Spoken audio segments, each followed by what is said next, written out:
doctors, who are lawyers, who are nurses. And they work and run this great city. Yeah, that's true. And I believe that if we can do this here, Yeah, we can do the same thing back in Africa. of course. You know, so I'm traveling around America, Europe and Africa, talking to young Africans Yes. about their vision for Africa. Yeah. What are your experiences here and what are your hopes for Africa? Do you think Africa can be like America or better someday, and if so, how can we get there? I'm from Ivory Coast. I've been living in this country for about 2 years and a half.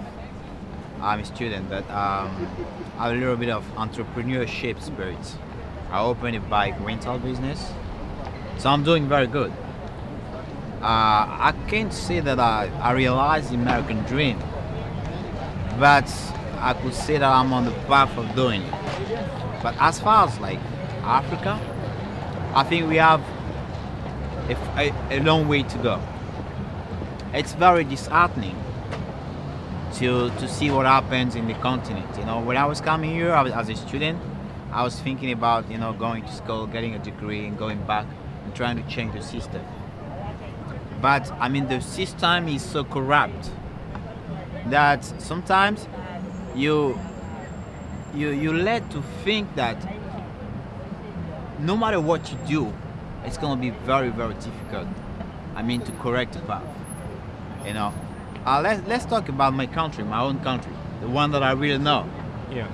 You know, Ivory Coast, as we all know, was a very, you know, it's a very rich country.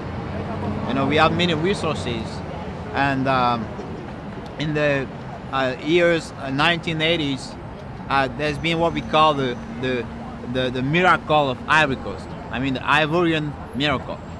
I mean, the country really prospered at that time, you know, thanks to the late president Houphouët-Boigny. But since the guy left, I mean, there's been a battle for power, and that's the main problem in Africa. People need power.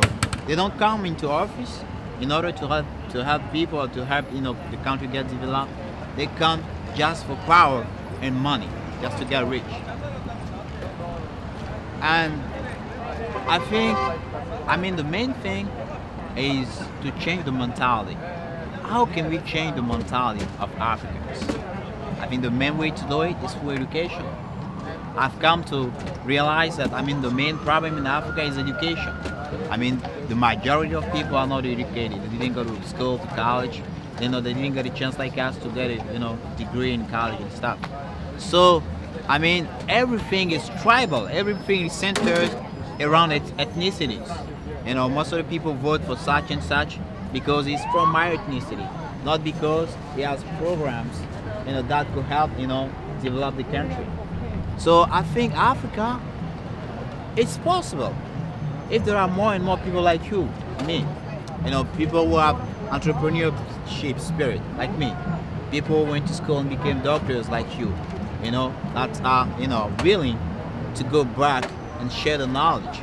I mean, one thing is to get a degree, but another thing is to, you know, to go back also, try to share the knowledge and, you know, help the country, you know. So I think it's possible, but it's very, very difficult.